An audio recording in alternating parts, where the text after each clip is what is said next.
साल जिंदगी आ, 40 साल अरसो आ, 40 साल हिकड़ो वक्त आहे।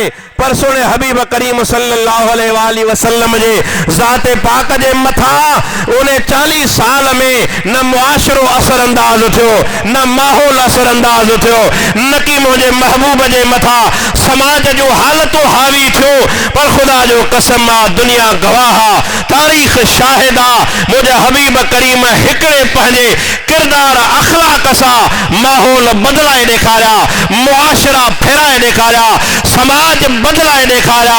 हिक अरब जी धरती ते न, सरजमीन मक्का ते न, उन्हें बतहा जे वाजन में न, पूरे रूए जमीन ते मोहम्मद करीम पंहिंजे अखलाक सा इनकलाब बपा करे छॾिया। ये हुजूर जो इनकलाब, ये हुजूर जो अखलाक हो, ये हुजूर जो किरदार पाक हो। हिकड़ो लम्हो भी, हिकड़ी साथ भी, हिकड़ो मिनट भी मुझे महबूब करीम जे किरदार पाक जे अखलाक ते को दाग नमूदार न थी सको। बेदाग मुझे महबूब पंहिंजी जिंदगी गुजारी। हुजूर जे किरदार जा दामन उन्हें दागन का साफ शफाफ रहा। अज़ीज़ान गिरामी, नबी पाक सल्लल्लाहु अलैहि वसल्लम छो तो उन्हें किरदारन जे कंदो बेद खा पान आजाद हा ए मावरा हा। महबूब करीम सल्लल्लाहु अलैहि वसल्लम दुनिया के सेखारण आया हा, दुनिया के बुधायण आया हा। इन्हीं जे करे छो त अल्लाह तबारक व तआला पंहिंजे हबीब के समूरन सिफतन सा सवारे सिंगारे नवाजे दुनिया ते मोकलायो हो। इन्हीं जे करे जो कहे पैगंबर में हिकड़ी खूबी, कहे में 10 खूबियों, कहे में 50, कहे में 60 हुयो। पर मुझे महबूब पाक सल्लल्लाहु अलैहि वसल्लम जे अंदर रब्बे कायनात कमो बे सवा लख अंबिया जो हुस्न जमा फरमायो, कमो बे सवा लख अंबियान जा किरदार जमा फरमाया। कमो बेश हबीब करीम सल्लल्लाहु अलैहि वसल्लम जे अंदर उहे त खूबियों ए कमाल मुझे महबूब जे अंदर रखा। गोया के दुनिया वारन इहो फैसलो करायो, जेके हुजूर अपनाए वह नेकी आ, जेके महबूब छड़े दे वह बुराई आ। इहो ही मायार आ, इहा ही कसवटी आहे। अज़ीज़ान गिरामी, सोने हबीब करीम सल्लल्लाहु अलैहि वसल्लम खुद इरशाद फरमायो, आओ अखलाक सेखारण जे लाइ दुनिया ते आयो आया। नंढा वॾा मुंहिंजे हबीबन सेखारी, औरतुन जा मुआमला हबीबन सेखारिया, नौजवानन पोढ़न जा मुआमला हबीबन सेखारिया, पंहिंजे मजहब मुसलमान मोमिनन जा मुआमला हबीबन सेखारिया, गैर मुस्लिमन जा मुआमला हबीब करीम सल्लल्लाहु अलैहि वसल्लम सेखारिया। सोने हबीब करीम सल्लल्लाहु अलैहि वसल्लम हर तरह सा, हर हवाले सा दुनिया वारन जी तरबियत फरमाई ऐं तालीम फरमाई। 1400 साल गुजरी विया, पर हुजूर जी तालीम में फर्क न आयो आ, हुजूर जी तरबियत में फर्क न आयो आ, हुजूर जे फैज़ में कमी न आई आ। हबीबन करीमन सल्लल्लाहु अलैहि वसल्लम अहिड़े त अंदाज में दुनिया के सेखारियो। 23 साल जो मुख्तसर अरसो आ। इनकलाब आणण जे लाइ नस्लूं हलियूं वेंदियूं आहिनि, नस्ल ख़त्म थी वेंदा आहिनि, तॾहिं उन खिते में इनकलाब ईंदा आहिनि। पर हिकड़े हबीब करीम जी उम्र पाक आहे 23 साल जो अरसो आ। नबुई उम्र यानी हुजूर करीम सल्लल्लाहु अलैहि वसल्लम ऐलान नबूवत का वठी करे 23 सालन जे मुख्तसर टाइम जे अंदर, मुख्तसर वक्त जे अंदर हबीब पाक सल्लल्लाहु अलैहि वसल्लम जे कदा अहिड़े माहौल ऐं अहिड़े समाज में तशरीफ वठी न अचनि हा त हर को ईअं चवे हा त हुजूर करीम सुठे माहौल में कदम रखियो आ, सुठे समाज में पैदा थिया, सुठे इलाइके में हबीब करीम पैदा था, सुठन माण्हुनि में हबीब तशरीफ वठी आया। इन जे करे हुजूर करीम जो किरदार भलो हो, जो माण्हू भला हा, माण्हू सुठा हा, माहौल भलो हो, समाज भलो हो, मुआशरो भलो हो। हर को क्रेडिट माहौल दे करे हा ऐं समाज के अपनाए हा ऐं मुआशरे के हर को मुआशरे जी तारीफ करे हा। पर अल्लाह तबारक व तआला ईअं कोन फरमायो। हबीबन फरमायो मुआशरो छा थींदो आ, समाज छा थींदो आ, माहौल छा थींदो आ। दुनिया वारो अवा के ख़बर हुजण खपे, हुजूर जे मथा माहौल असरअंदाज न थियो हो, समाज हुजूर जे मथा हावी न थियो हो, बल्कि मुझे महबूब करीम जे ज़ात अतहर सा समाज बदलजी विया, माहौल बदलजी विया, मुआशरा बदलजी विया। उन टाइम ते तारीख़ पढ़ी ॾिसंदो मक्के पाक जे शहर जी छा हालत हुई, मक्को पाक छा हो, एडो को वडो तहजीब याफ्ता को शहर कौन हो, एडो को वडो दुनिया के शहरन में लिखो कौन वींदो हो। उन टाइम ते, उन वक्त में, उन जमाने में मक्के पाक में का एडी वडी गाल के एडा वडा कम कौन हा, पर हुजूर करीम सल्लल्लाहु अलैहि वसल्लम मक्के पाक में कदम रखो तो जी दुनिया के खबर पवे हुजूर के मक्को मोहम्मद के मोहम्मद बनाने वारो ना है, ही मोहम्मद मुस्तफा है जे मक्के के मक्को बनायो हो।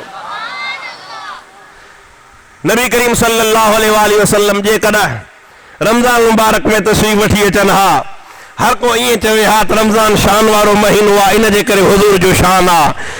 हुर्मत वारा महीना 4 रजब जुल्कद जुल्हज मुहर्रम इज्जत वारा हुर्मत वारा महीना, पर महबूब करीम इन महीनन में कौन आया, न तो हर को ये चवे हा हुजूर जो शान इन जे करे आ जो हुर्मत वारे महीनन में आया, हुजूर जी गाल इन जे करे आ जो रजब शरीफ में आया, हुर्मत वारे महीनन में आया, इन जे करे पर हबीब करीम सल्लल्लाहु अलैहि वसल्लम रबीउल अव्वल में तशरीफ वठी आया, यानी कि दुनिया जी पहरी बहारा तो दुनिया के खबर पैजी वने तो हुजूर करीम सल्लल्लाहु अलैहि वसल्लम के फजीलत देण वारो न की रमजान आ, न की रजब आ, न की जुल्कद आ, न की जुल्हज आ, न की मुहर्रमुल हराम आहे, बल्कि मुझे महबूब करीम जे अचण सा हुजूर करीम सल्लल्लाहु अलैहि वसल्लम रबीउल अव्वल के शरफ मिलियो जो दुनिया जी पहरी बहार बनजी वई आहे। सागो सूमर जो डी जो भी हुई आलम आ, सैयदुल अय्याम जुम्मे जो डी हा, डीहन जो सरदार जुम्मो आ, हबीब करीम जुम्मे ते अचन हा तो हर को इए चवे हा हुजूर के शरफ जुम्मे जे करे मिलियो, हुजूर के फजीलत जुम्मे जे करे मिली आ, बल्कि हबीब करीम सूमर जे ॾींहं ते तशरीफ फरमा था, यानी कि जेकर सूमर के शरफ मिलियो, सूमर के उर्दू में पीर करे छॾींदा आहिनि, पीर लफ्ज सूमर जे लाइ इस्तेमाल थींदो आ, यानी इज्जत वारो अगवान आहे, महबूबन करीमन जे करे ॾींहन के इज्जत मिली आ, ॾींहन जे करे हुजूर के इज्जत कान मिली आ। वरी घड़ियन में सुबह वारो टाइम रात खुटण ते बाख फुटण ते हुई, बिन्हिनि जे दरमियान नबी पाक सल्लल्लाहु अलैहि वसल्लम दुनिया ते तशरीफ फरमा था।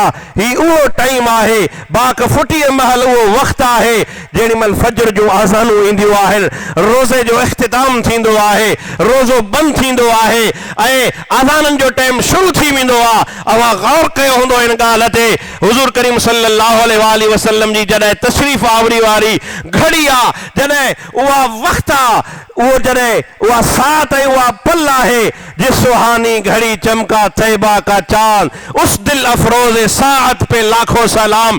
महबूबन करीमन जी तशरीफ आवरी जे करे फुक़हा किराम शरीयत पाक जे अंदर यो हुक्म जारी थियो, हाणे फजर जी आज़ान अची वई आ, उनखां बाद में छा करणो आ, बर रकातूं सुन्नत फजर नमाज जे लाइ पढ़णी हूंदी आ, बर रकातूं सुन्नत पढ़णी हूंदी आ। फजर जी आज़ान अची वई ऐं फजर जे फर्ज़ जे दरमियान इन बर रकातूं सुन्नतन खां सवा ॿियो नफ़िल जाइज़ कोन्हे को, ॿियो नफ़िल पढ़णो ई कोन्हे को। दरअसल इहे जेके बर रकातूं सुन्नत आहिनि, हुजूर करीम जे तशरीफ आवरीअ जे इन घड़ीअ में इज़हार तशक्कुर जे करे इहे बर रकातूं पढ़ियूं वेंदियूं आहिनि। अल्लाह रब्बुल आलमीन फरमायो फ़क़त बर रकातूं हुजूर जी तशरीफ आवरीअ जे इज़हार तशक्कुर जे करे बर रकातूं पढ़जनि, ॿियो नफ़िल जाइज़ हुजे हा त इहा सआदत ज़ाहिर न थिए हा, दुनिया वारनि खे ख़बर पइजी वञे त इहो हर रोज़ जेको फजर जी नमाज अदा करण वारो मुस्लमान आ, फजर जूं सुन्नतूं इन जे करे अल्लाह साईं उन जो शान वधायो आ। महबूबन करीमन फरमायो फजर जे 2 रकातनि जो उहो सवाब आ, दुनिया वमा फीहा घट आहे, पर फजर जे 2 रकातनि जो सवाब उन खां बि वधीक आहे। छो त हुजूर करीम सल्लल्लाहु अलैहि वसल्लम जे आमद जी घड़ी आ, उन जे इज़हार तशक्कुर जे लाइ ये बर रकातूं पढ़जनि थियूं, इन जे करे ॿी नफ़ली इबादत जाइज़ कान्हे का। फ़क़त हुजूर करीम सल्लल्लाहु अलैहि वसल्लम जे आमद जे सिलसिले में ये समझो त रोज़ानो सिक वारो माण्हू, रोज़ानो मोहब्बत वारो माण्हू, रोज़ानो दिल वारो माण्हू ये नियत करे इन सुन्नतन खे अदा करण महल फ़क़त हुजूर जे तशरीफ आवरीअ जी अज़ीम याद आहे ॿियो कुछ भी न करे फजर जो सुन्नतूं इन नीयत सां पढ़ंदो तॾहिं बि अल्लाह हुनखे हुज़ूर जे आमद जी ख़ुशीअ जो सवाब अता फरमाए छॾींदो। अज़ीज़ान गिरामी, ॿियो महबूबन करीमन पंहिंजो मक़सद ॿुधायो त दुनिया ते छो आयो आहे। बुइस्तु मुअल्लिमन, और दुनिया ते उस्ताद बणिजी करे आयो आहे, दुनिया खे सेखारण आयो आहे। हाणे मुअल्लिम जो लफ़्ज़ आहे जंहिंजी माना आहे सेखारींदड़, सेखारण वारो, दुनिया खे सेखारण वारो बणिजी आयो आहे। को हिकिड़ो इल्मु महबूबन करीमन, को हिकिड़ो इल्मु सेखारण आया, ॿ इल्म, टे, पंज न, ही उहा दुनिया जी अज़ीम ऐं मुनफरद यूनिवर्सिटी आहे। ज़ाते मुस्तफ़ा दुनिया जी उहा अनोखी यूनिवर्सिटी आहे। अहिड़ी का दुनिया में यूनिवर्सिटी ठही ई कान्हे का। नबी करीम सल्लल्लाहु अलैहि वसल्लम ये समझो हुजूर जा 1,24,000 असहाब सहाबा किराम, ये समझो जितरा साहबी हा मुझे महबूब जे उन यूनिवर्सिटी में एतरा शोबा ऐं एतरा डिपार्टमेंट हा, छो त हर सहाबीअ जी पंहिंजी ख्वाहिश हुई, हर सहाबीअ जो पंहिंजो ज़हन हो, पंहिंजो हिसाब हो। हर सहाबीअ खे जेका शइ घुर्ज में हुई सोने हबीब करीम सल्लल्लाहु अलैहि वसल्लम जे दर मुबारक मां, हुजूर जे यूनिवर्सिटी मां उन सहाबीअ खे उहा डिग्री मिली, उहा तालीम मिली, छो त मुंहिंजे महबूब करीम सल्लल्लाहु अलैहि वसल्लम ये वाज़े का हिकिड़ी ॻाल्हि कान ॿुधाई। पाण फरमायूं बुइस्तु मुअल्लिमन, आउं उस्ताद बणिजी करे आयो आहियां। पोइ उस्ताद जो मतिलबु इहो आहे त नबी करीम सल्लल्लाहु अलैहि वसल्लम वटि जेको साइल, जेको माण्हू, जेको शख्स जेका भी शइ खणी आयो, जेका भी घुर्ज खणी आयो, जेका भी तमन्ना ऐं उम्मीद खणी आयो, महबूबन करीमन इहे न फरमायो त इहो तुंहिंजो कोरस मूं वटां कोन थींदो, इहो शोबो हिते कोन्हे, इहा ॻाल्हि हिते कोन्हे, इहा शइ हिते कोन्हे। न, हुजूर खे ज़ुबान मुबारक मां अशहदु अल्ला इलाहा इल्लल्लाह वारी, यानी के को भी अल्लाह, हिकिड़े अल्लाह का सवा को भी अल्लाह ना है, इन्ने न का सवा मुझे महबूबन कैसा भी न कोन फरमाई। मिसाल जे तौर ते हजरत अबू हुरैरा आयो, या रसूल अल्लाह मुझो हाफिजो कमजोर आ, अवां जा फरमूदात याद कोन थो करे सगा। महबूबन फरमायो चादर विछा, ये खिला मां 3 बुक भरी विछायो। पाण फरमायो चादर के सीने से लगा, खुदा जो कसम आ हबीबन करीमन इए दुनिया के रस्मी रवाजी पीर वांगुर ये हवा में बुक भरे कोन रखा हा त जी ही मुतमइन थी वने। न, अल्लाह जाने, अल्लाह जो रसूल जाने हबीबन खिला मा छा भरे। अब हजरत अबू हुरैरा जी चादर में विधा, रब जाने, हबीब जाने त छा वो खजानो हो, छा वो मामलो हो। पर अबू हुरैरा के फरमायो ही चादर पांजे सीने से लगा। अबू हुरैरा हुआ चादर सीने से लगाई आहे, मरण घड़ीअ ताईं हुजूर जो को भी फरमान अबू हुरैरा के ज़हन मां कोन निकरी सकियो। अल्लाहु अकबर, या रसूल अल्लाह, हक चार यार, मरहबा मरहबा। हजरत अबू ज़र ग़िफ़ारी रज़ी अल्लाह ताला अन्हु, या रसूल अल्लाह मूंखे तकवा खपे, मूंखे ज़ुहद खपे। हुजूर करीम सल्लल्लाहु अलैहि वसल्लम उनखे ज़ुहद जा खजाना ॾेई छॾिया, तकवा जा खजाना ॾेई छॾिया। अॼु दुनिया में तकवा जे मामले में, ज़ुहद जी दुनिया में हजरत अबू ज़र ग़िफ़ारी रज़ी अल्लाह ताला अन्हु जो नालो आहे।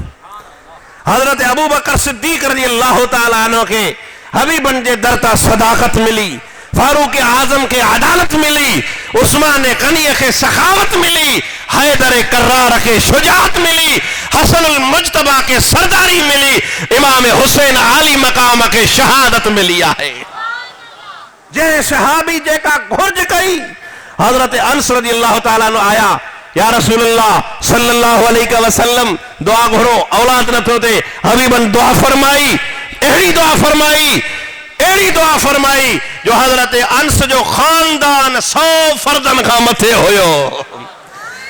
को अचे तो या रसूल अल्लाह मुझी उम्र जे लाए दुआ घुरो, हबीबन उनजी उम्र जे लाए दुआ घुरी, यानी के केड़ी गाल करे कही कजे मिसाल नहीं तव्हां के मु चंद गालियों बुधायो हबीबन जे दरता जे शख्स जेका घुर कई हबीबन न को न फरमाई उनके उहा शे अता फरमाए छडियो, यानी कि नबी करीम सल्लल्लाहु अलैहि वसल्लम दुनिया जे इल्मन जा मंबा माखज होया, उहे हुजूर करीम सल्लल्लाहु अलैहि वसल्लम दुनिया के इल्म दिना जेका दुनिया पहरी अणवाकुम हुई, दुनिया के खबर कौन हुई त इल्म छा है या तव्हां के खबर आ। कुरान मजीद फुरकान हमीद दुनिया जे इल्मन जो समझो तो समुंडा दुनिया जा इल्म कुरान शरीफ के अंदर आहे, एड़ो को इल्म ना है जो कुरान में न हो जे, न सुकल न आली शे मगर कुरान में जिक्र, न नंढी न वडी शे मगर कुरान में जिक्र। रब सही फरमायो हर शे कुरान में, हर गाल कुरान में, हर गाल कुरान में, वो इहो कुरान अर्रहमान अल्लमल कुरान खलकल इंसान अल्लमहुल बयान। रहमान उहो वा जे इंसान के कुरान सिखायो, इंसान के कुरान सिखायो, इंसान के कुरान की तालीम दिनी, वो इंसान केरा, इंसान मां मुराद शाहे रसूलुल्लाह सल्लल्लाहु अलैहि वसल्लम जी जात अतहरा महबूब जे सीने मुबारक ते अल्लाह कुरान नाज़िल फरमायो। पूरो कुरान जेको दुनिया जे इल्मन जो माखज़ मसदर आ, दुनिया जा इल्म उन्हें कुरान में निकता, दुनिया जा इल्म उन्हें कुरान में जारी था, एड़ो को इल्म ना है जेको कुरान में न हो जे असा के खबर न पवे, उहा अलग गाल है। जेतरा भी दुनिया जा इल्म आहिन, जेतरा भी दुनिया जो जाणू आहिन, सब जा सब कुरान के अंदर और थोड़ो घणो तव्हां के कुरान जे ने इल्म के अंदाज मुताबिक भी पेश खिदमत कंदुस, यानी कि नबी करीम सल्लल्लाहु अलैहि वसल्लम के समूरे कुरान जो जेको अल्लाह इल्म अता फरमायो, दुनिया जो इल्म कुरान में, कुरान जो इल्म मुस्तफा जे सीने पाक में आहे। हिकड़े कुरान जो इल्म इहो कमाल आ, दुनिया पूरी जे अंदर कुरान वो अल्लाह जो कलाम आ, कुरान वो अल्लाह जो किताब आ, घड़े का घड़ो पढ़जंदड़ कुरान आ, घड़े का घड़ो लिखजंदड़ कुरान आ, घड़े का घड़ा तफसीर कुरान जा, घड़े का घड़ा तर्जुमा कुरान जा। कुरान पाक उहो कुरान उहो किताब आहे जंहिंखे ॾिसण सवाब, पढ़ण सवाब, ॿुधण सवाब, ॿुधाइण सवाब, लिखण सवाब, रखण सवाब, हथ लाइण सवाब, कुरान के चुमण सवाब, ॾिसण सवाब, तिलावत सवाब, कुरान ते अमल करण सवाब, कुरान जे मामलन में गौर फिक्र करण सवाब, तदब्बर सवाब, तफक्कुर सवाब, कुरान जे मुतालिक हर अमल काबिल सवाब आहे। एडो वडो दुनिया जो अजीम किताब जेको आ उन्हें कुरान जा इल्म अल्लाह सही पंहिंजे महबूब जे सीने में समाए छॾिया, महबूब जे सीने में अता फरमाए छॾिया। पाण फरमायो बुइस्तु मुअल्लिमन, आऊं दुनिया ते उस्ताद बणजी आयो आ। अहिड़ो उस्ताद दुनिया में कंहिं वटि पढ़ियो कोन्हे, पर दुनिया सॼीअ खे पढ़ाए छॾियई। हुजूर जो को बि उस्ताद कोन्हे दुनिया में, हुजूर जो को भी सिखारण वारो कोने, महबूब के बुधाइण वारो कोने, महबूब के सिखारण वारो कोने। जे कदा हुजूर जो उस्ताद आहे त अल्लाह अल्लमहुल बयान अर्रहमान अल्लमल कुरान, कुरान सिखारण वारो अल्लाह, उस्ताद हुजूर जो अल्लाह वा। एड़ो कामिल उस्ताद आ दुनिया में, एड़ो कंहिंजो उस्ताद आहे ही कोन को, खुदा का मथे दा केर आहे ही कोन को। हुजूर के पढ़ाइण वारो अल्लाह, सिखारण वारो अल्लाह, बुधाइण वारो अल्लाह, बाखबर करण वारो अल्लाह हुआ, जंहिंजो उस्ताद कामिल आ। दुनिया जी का भी ताकत हुजूर के झुकाए न थी सके, हुजूर करीम जे इल्म मां का भी उणाही या कोताही नथी साबित करे सके, छो त उस्ताद कामिल आ, एड़ो कामिल आ सुभान जंहिंजो शान आहे, हर ऐब खां पाक आ, हर नुक्स खां पाक आहे। खुदा जो कसम आ, जहिड़ो उस्ताद शान वारो अहिड़ो शागिर्द शान वारो आहे। अल्लाह से फरमाए मुझा महबूब तुझो उस्ताद आया सनुकरियो का फला तंसा, को भी उस्ताद दुनिया में अड़ी गारंटी कौन खणंदो, भले केतरो भी माहिर होजे, एक्सपर्ट होजे, खड़ी केतरो भी उस्ताद के दस्तरस होजे, पर को भी उस्ताद यह गारंटी कौन खणंदो त ही आओ शागिर्द के पढ़ाया तो शागिर्द वेसारींदो कोन। को भी उस्ताद शागिर्द जी इहा गारंटी कौन खणंदो त ही वेसारींदो कोन। भले उस्ताद केड़ो भी कामिल होजे, पर उस्ताद चवंदो मुंहिंजो कमु आहे पढ़ाइण, मुंहिंजो कमु आहे सेखारण। शागिर्द संभाले न संभाले उनमें उस्ताद जिम्मेवार ना है। पर रब सही फरमायो सनुकरियो का फला तनसा, मुंहिंजा महबूब अवां के सेखारण वारो मां रब आया, अहिड़ो अवां के पढ़ाईंदुसि, अहिड़ो पढ़ाईंदुसि फला तनसा जो अवां खां काशे विसरी ई कान सघंदी। उस्ताद पढ़ाईंदो आहे, शागिर्द के चवंदो आहे भेरा ॾे, भेरा ॾे, भेरा ॾींदे त पको थींदो वरजा। पर रब सही फरमाए मुंहिंजा महबूब इहा तकलीफ़ बि न कजा, इहा बि तकलीफ़ न कजा।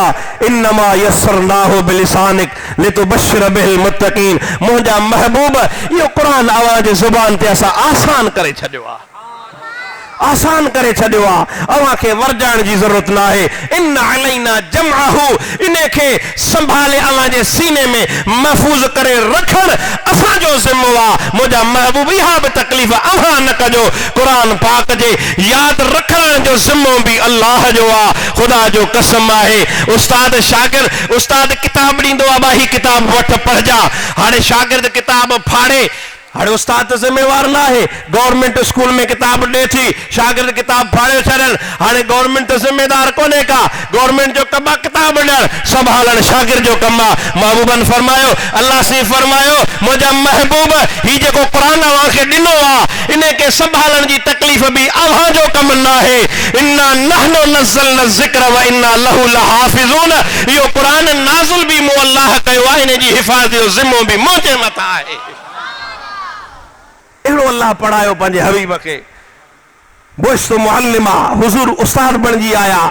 हुज़ूर जो उस्ताद अल्लाह आहे, सेखारण वारो अल्लाह आहे, ॾियण वारो अल्लाह आहे, ॿुधाइण वारो अल्लाह आहे। पोइ दुनिया वारो हुज़ूर जे इल्म जे मथां छूं चरा करण जो हक़ नथो रखे। सिर्फ़ इहा ॻाल्हि ॾिसे सेखारण वारो केरु आहे, पढ़ाइण वारो केरु आहे, ॿुधाइण वारो केरु आहे। हा, हिते थोरी ग़लतफ़हमीअ जो इज़ालो कंदो हला, मतावां जे ज़हननि में हुजे त सिर्फ़ क़ुरान जो इल्म अल्लाह हुज़ूर खे ॾिनो आहे। क़ुरान त वही जिब्राइल खणी आयो, हुज़ूर जी ख़िदमत में क़ुरान पाक जिब्राइल अमीन खणी ईंदो हुयो। पर जॾहिं अलिफ लाम मीम जा अल्फाज, काफ हा या आइन स्वाद जा अल्फाज या हा मीम हुरूफ मुक़त्तआत जा उहे अल्फाज जॾहिं जिब्राइल सगोरो खणी ईंदो हो, महबूब फरमाईंदा हा जिब्राइल समझी तो इन्हनि जी माना छा आहे। जिब्राइल ख़बर अथई इन्हनि जी माना छा आहे। अल्लाहु अकबर, अल्लाहु अकबर। हबीबन करीमन सल्लल्लाहु अलैहि वसल्लम के इल्म हो त ही जिब्राइल जेके अखर खणी आयो आहे ऐं इहो भी शरीयत जो मसलो आहे, अकायद जो मसलो आहे। क़ुरान पाक में जेके हुरूफ मुक़त्तआत आहिनि इन्हनि जे लाइ इहो अक़ीदो रखणो आहे त इन्हनि जो इल्म अल्लाह ऐं उन जे रसूल खे, अल्लाह ऐं उन जे रसूल खे इन जो इल्म आहे। ये हुरूफ मुक़त्तआत इन जो इल्म अल्लाह रसूल के आहे, इहो अक़ीदो रखणो आहे। छो त जेकॾहिं ईअं चइजे या मञिजे त इन्हनि अखरनि जो इल्म अल्लाह हुज़ूर खे न ॾिनो आहे, पोइ क़ुरान जे नुज़ूल जो मक़सदु छा आहे। जंहिंजे वास्ते सां दुनिया खे हिदायत ॾियणी आहे, जंहिंजे ज़रिए सां क़ुरान दुनिया ताईं पहुचाइणो आहे, उहा हबीबन जी ज़ुबान आहे, हुज़ूर जो सीनो आहे। नबी पाक सल्लल्लाहु अलैहि वसल्लम खे ख़ुदि खे ख़बर न हुजे त बि क़ुरान जे नाज़िल करण जो मक़सदु न आहे।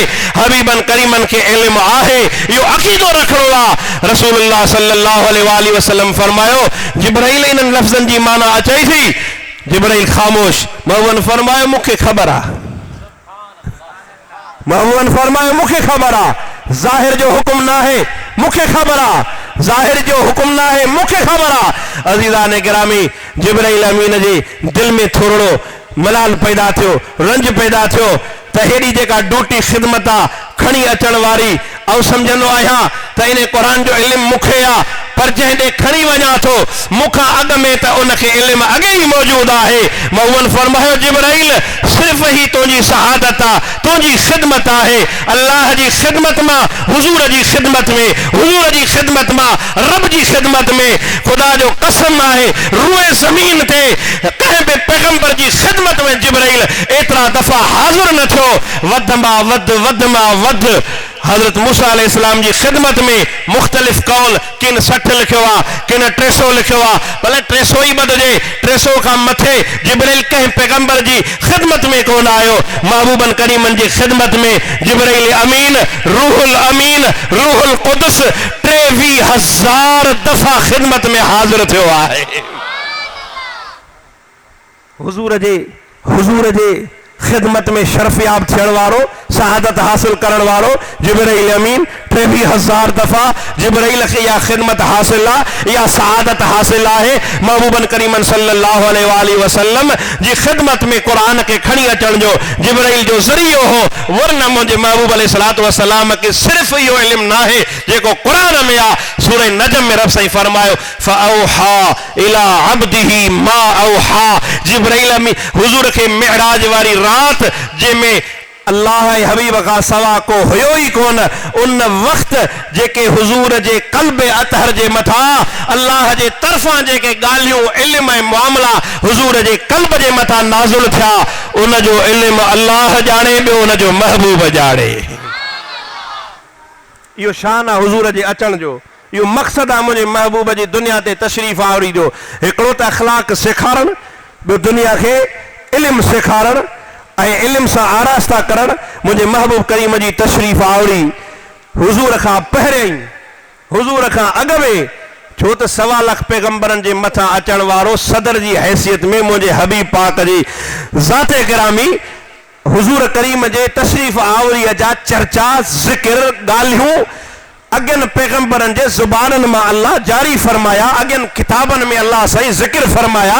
छो त जॾहिं उसूल आहे, महिमान ईंदो आहे, जॾहिं को ख़ासि को माण्हू ईंदो आहे, उन जे अचण जो ॻाल्हियूं बैनर, पंफलेट, इश्तिहार छपाइबा आहिनि, दुनिया खे ख़बर पवे त असांजो फिलाणो महिमान अची रहियो आहे। नबी करीम दुनिया ते जलवा कर थियण वारा, तशरीफ़ अचण वारा, तशरीफ़ खणी अचण वारा आहिनि। अल्लाह सही अॻियनि किताबनि में, आसमानी किताबनि में हुजूर जे आमद जा ज़िक्र फरमाया, पर पैगंबरनि जे ज़ुबाननि ते बि ज़िक्र फरमाया। कबो बे 1.25 लाख नबी सगोरा, कहिड़े कहिड़े नबीअ जे ऐलान खे ज़ाहिर कजे, कहिड़े जी ॻाल्हि खे बयान कजे। सिर्फ़ हिकिड़े पैगंबर हज़रत ईसा रूहुल्लाह, जंहिंखां बाद में हुजूर तशरीफ़ फरमा थिया। हज़रत ईसा अलैहिस्सलाम हुजूर जे अचण जी ख़ुशख़बरी ॾिनी। ख़बर न, ख़बर ॿी शइ आहे, ख़ुशख़बरी ॿी शइ आहे। हज़रत ईसा अलैहिस्सलाम छा ॾिनी? ख़ुशख़बरी। सिर्फ़ ख़बर न, ख़ुशख़बरी। ऐं अव्हांखे ॿुधाईंदुसि त ख़ुशख़बरी कीअं आहे। हज़रत ईसा रूहुल्लाह पंहिंजी क़ौम वारनि खे जमो करे उन्हनि खे ख़ुतबो ॾिनो, उन्हनि खे ख़ुतबो ॾेई उन्हनि खे ज़ाहिर करे फरमायो। अल्लाह साईं हज़रत ईसा रूहुल्लाह जे उन ख़ुतबे खे क़ुरान जो हिसो फरमाए छॾियो। वइज़ क़ाल ईसा इब्न मरियम, जॾहिं पंहिंजी क़ौम खे, पंहिंजी उम्मत खे हज़रत ईसा अलैहिस्सलाम जमा फरमाए ख़ुतबो इरशाद फरमायो। कहिड़ो ख़ुतबो हो? वइज़ क़ाल ईसा इब्न मरियम, जंहिं टाइम ते मरियम अलैहिस्सलाम जे पुट यानी कि हज़रत ईसा रूहुल्लाह पंहिंजी क़ौम खे फरमायो, पंहिंजी उम्मत खे ॿुधायो। छा? या बनी इसराइल। मूं अव्हांखे ॿुधायो न क़ुरान शरीफ़ जे इल्मनि जो अंदाज़, सिर्फ़ तव्हांखे हिकिड़ी झलक थो ॿुधायां, झलक। या बनी इसराइल जे लफ़्ज़ जे अंदरि क़ुरान शरीफ़ जो उसूल आहे, जेको बि पैगंबर पंहिंजी क़ौम सां मुखातिब थियो, उन पैगंबर पंहिंजी क़ौम खे क़ौम जो लफ़्ज़ चई करे मुखातिब थियो। मिसाल जे तौर ते हज़रत मूसा अलैहिस्सलाम पंहिंजी क़ौम खे ख़िताब फरमायो। अल्लाह से फरमायो वइज़ क़ाल मूसा लिक़ौमिही, जंहिं वक़्त मूसा पैगंबर पंहिंजी क़ौम खे फरमायो। हज़रत नूह अलैहिस्सलाम भी पंहिंजी क़ौम खे क़ौम जे लफ़्ज़ सां, हज़रत लूत अलैहिस्सलाम पंहिंजी क़ौम खे क़ौम जे लफ़्ज़ सां, हर पैगंबर पंहिंजी क़ौम खे ख़िताब फरमायो। ए मुंहिंजी क़ौम, ए मुंहिंजी क़ौम, ए मुंहिंजी क़ौम, ए मुंहिंजी क़ौम। सिर्फ़ वाहिद हज़रत ईसा रूहुल्लाह जेके पंहिंजी उम्मत खे ए मुंहिंजी कौम सां ख़िताब नथा फरमाइनि, फरमाइनि था या बनी इसराइल, ए बनी इसराइलो। छो वजह छा आहे? कौम ठहंदी आहे पीउ सां, ज़ात जुड़ंदी आहे पीउ सां, कबीला ठहंदा आहिनि वालिद सां, ज़ातूं वजूद में ईंदियूं आहिनि पीउ सां।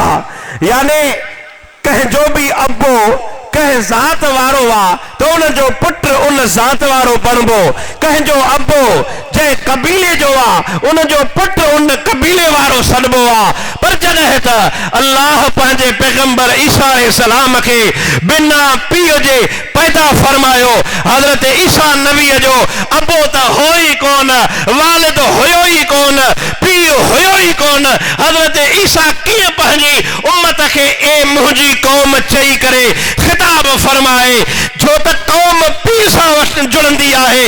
हज़रत ईसा खे अल्लाह बिना पीउ जे पैदा फरमायो, इन जे करे हज़रत ईसा रूहुल्लाह फरमायो ए बनी इसराइलो, जीअं इन लफ़्ज़ में इन ॻाल्हि जो दलील बणिजी वञे त अल्लाह पंहिंजे पैगंबर ईसा नबीअ खे पंहिंजी कुदरत कामिला सां बिना अबे जे दुनिया ते पैदा फरमायो हो। ये दुनिया ही कुरान सॼो अहिड़नि लतीफ़नि ऐं दक़ाइक़ ॻाल्हियुनि सां, अहिड़नि नुक़्तनि सां भरियो पियो आहे, जेकॾहिं वक़्त में गुंजाइश हुजे हा ज़रूर अञा बि चंद ॻाल्हियूं अहिड़ियूं अव्हां खे ॿुधाए छॾियां हा। अञा बि हिकिड़ी ॻाल्हि तव्हां खे छा चवंदा आहिनि त सवाई तौर ते उटल तौर ते तव्हां खे ॿुधाया, पर सुभान अल्लाह चओ त पोइ।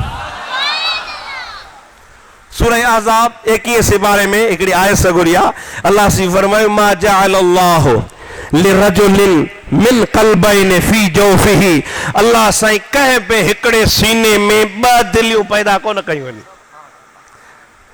कंहिं बि सीने में ॿ दिलियूं अल्लाह पैदा न कयो। हाणे ते लफ़्ज़ जेको क़ुरान में इरशाद थियल आहे कहिड़ो लफ़्ज़ आहे? रजुल।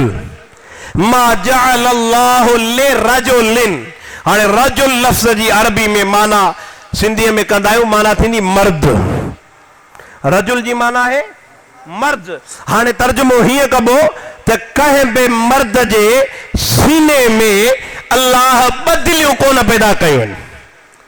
हाणे जेकॾहिं ॾिसजे गौर कजे, रजुल जी जाइ ते लफ़्ज़ इंसान अचे हा, लफ़्ज़ इंसान अचे हा त क़ाइदो पूरो न थिए हा। कीअं? जेकॾहिं इंसान लफ़्ज़ अचे हा त इंसान जे अंदरि औरत बि दाख़िल थी वञे हा।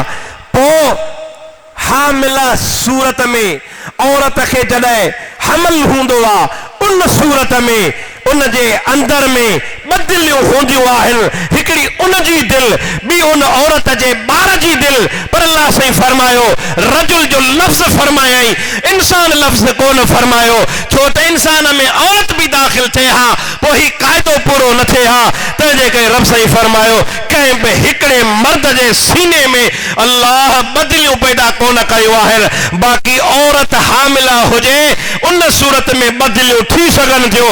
अज़ीज़ान गिरामी, ॾिसो त क़ुरान शरीफ़ जो अंदाज़ कहिड़ो आहे, लफ़्ज़नि जी तरतीब कहिड़ी आहे। इएं इत्तिफ़ाक़ी तौर ते क़ुरान जा लफ़्ज़ जुड़ियल न आहिनि। हीउ अल्लाह जो कलाम आहे, हीउ अल्लाह जो कलाम आहे। दुनिया वारनि सवाल कयो, कंहिंखां सवाल कयो? इमाम अहले सुन्नत इमाम अहमद रज़ा फाज़िल बरेलवी खां सवाल कयो, क़ुरान फज़ीलत वारो आहे या मुहम्मद मुस्तफ़ा फज़ीलत वारो आहे? अफ़ज़ल केरु आहे? क़ुरान अफ़ज़ल आहे या हुज़ूर जी ज़ात अफ़ज़ल आहे? पोइ के माण्हू चवनि पिया क़ुरान अफ़ज़ल आहे, के चवनि पिया हुज़ूर अफ़ज़ल आहे। कंहिंजो रायो केॾांहुं वियो, कंहिंजो रायो केॾांहुं वियो? अज़ीज़ान गिरामी, आला हज़रत इमाम अहले सुन्नत जवाब ॾिनो, जेकॾहिं क़ुरान हिन मौजूदा सूरत में हुजे, इहे वर्कनि जे अंदरि लिखियल क़ुरान हुजे, पोइ इहो ख़ल्क़ में शामिल आहे, मख़लूक़ आहे, यानी ख़ल्क़ियल आहे, ठहियल आहे, पैदा थियल आहे। ही पन्ना ठाहिया विया, मशीननि में ठाहिया विया ऐं प्रिंट कया विया या लिखिया विया। ही क़ुरान ख़ल्क़ियल आहे, पैदा कयल आहे। मौजूदा सूरत जेकॾहिं क़ुरान मुराद आहे त पोइ हुज़ूर जी ज़ात बाबरकात इन क़ुरान जी सूरत खां हुज़ूर हुजूर जी ज़ात अफ़ज़ल आहे। जेकॾहिं क़ुरान मां मुराद उहो क़ुरान आहे जेको अल्लाह लोहे महफूज़ में लिखी छॾियो आहे, जेको क़ुरान उन सूरत में आहे, पोइ उहो क़ुरान हुजूर खां वधीक फज़ीलत वारो आहे, छो त उहो क़ुरान अल्लाह जो कलाम आहे। अज़ीज़ान गिरामी, आला हज़रत दलील ॾिनो मौजूदा क़ुरान खां हुजूर जी ज़ात कीअं वधीक फज़ीलत वारी आहे। उन जो दलील इहो आहे छो त क़ुरान खे ॾिसी केर बि मोमिन या इस्लाम कोन आणींदो आहे, पर हुजूर जे रुख़ अनवर खे, उन चमकंदड़ मुंह मुबारक खे, उन हसीन जमील चेहरे खे, हुजूर करीम जे उन वद्दुहा वारे चेहरे खे ॾिसण सां बे इख्तियार इंसाननि जे ज़ुबाननि ते अशहदु अल्ला इलाहा इल्लल्लाह जा कलमा जारी थी वेंदा। जॾहिं हज़रत ईसा अलैहिस्सलाम बनी इसराइल खे ख़िताब करे फरमायो, ए बनी इसराइलो इन्नी रसूलुल्लाह इलैकुम, आऊं तव्हांजे तरफ़ रसूल बणिजी आयो आहे। सिर्फ़ रसूल न, मुसद्दिक़न तस्दीक करण वारो, बैन यदैय मिन तौरात, तौरात हज़रत ईसा खां पहिरीं मूसा नबीअ ते नाज़िल थियो, ऐं इन क़ुरान तौरात जी तस्दीक करण वारो ऐं रसूल बणिजी करे तव्हां ॾे आयो आहियां। मुंहिंजे अचण जो मक़सदु इहो आहे, मुबशिरन, मुबशिरन खुशखबरी। मूं तव्हांखे ॿुधायो ख़बर ॿी शइ आहे, खुशखबरी ॿी शइ आहे। मुबशिरन खुशखबरी ॾियण जे लाइ तव्हां ॾे आयो आहे, खुशखबरी ॾियण जे लाइ। इमाम बेज़ावी पंहिंजे तफ़सीर जे अंदरि लिखे थो त बिशारत छा आहे, बिशारत छाखे चइबो आहे। मुबशिर लफ़्ज़ बिशारत मां वरितल आहे। बिशारत छाखे चइबो आहे, यानी कि बिशारत हुवल ख़बर सार, अहिड़ी ख़बर जंहिंजे ॿुधण सां इंसान ख़ुशि थींदो आहे, जंहिंजे ॿुधण सां इंसान ख़ुशि थींदो आहे, ऐं उन ख़ुशीअ जा आसार वली अन्नहु यज़हुरु आसार सार लिल बशरते, उन ख़ुशीअ जा आसार इंसान जे ॻलनि ते, मुंहं ते, चेहरे ते चिट्टा छापजी ईंदा आहिनि। ख़ुशख़बरी ॿुधण सां माण्हू मां महसूसु थींदो आहे त ही ख़ुशि थियो आहे।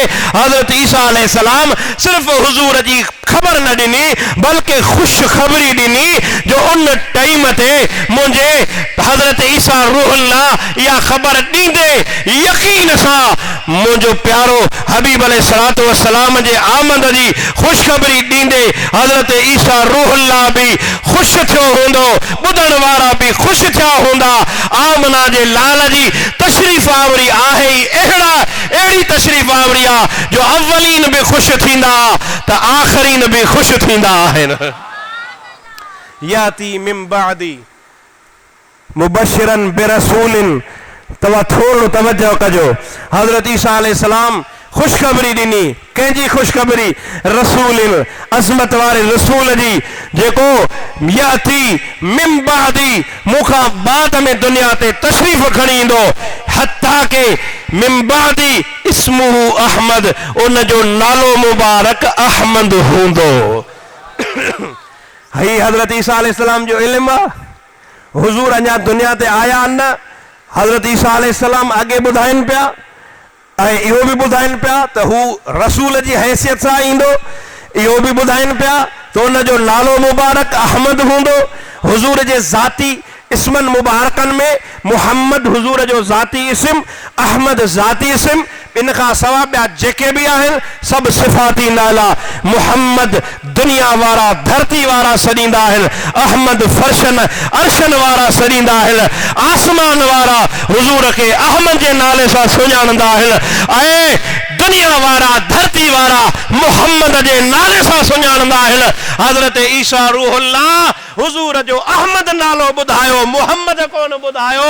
इन जे करे यकीनन बर रफ़अहुल्लाह, हज़रत ईसा रूहुल्लाह के अल्लाह आसमानन ते मथे खणाए वरतो आसमानन ते बुलंदियन ते अल्लाह जो पैगंबर ईसा मौजूद है उते जो जेको नालो वा हज़रत ईसा रूहुल्लाह के जिते रहणो हो अल्लाह जे पैगंबर हुजूर जो इस्म भी उहो दुनिया वारन के बुधाए ॾेखारियो ये हुजूर जी तशरीफ आवरी जो जिक्र है चर्चो मुझे महबूब करीम जे आमद जी खुशी अवा सिक वारन मोहब्बत वारन मल्हाइया इन आयत सगोरी मां मालूम थो हुजूर जी खुशी आमद जी खुशी जेका मल्हाए जे खुशी हिन ते चेहरे ते ज़ाहिर थियण खपे लटे कपड़े मां भी ज़ाहिर थे अंदाज मां भी ज़ाहिर थे मिलण जुलण मां भी ज़ाहिर थे दिसण वारे के महसूस थे ऐं वो पुछण ते मजबूर थे ऐं पुछे त तू खुश छो आही जवाब दिजे त मुझे प्यारे महबूब जी तशरीफ आवरी आहे हिन महीने जे अंदर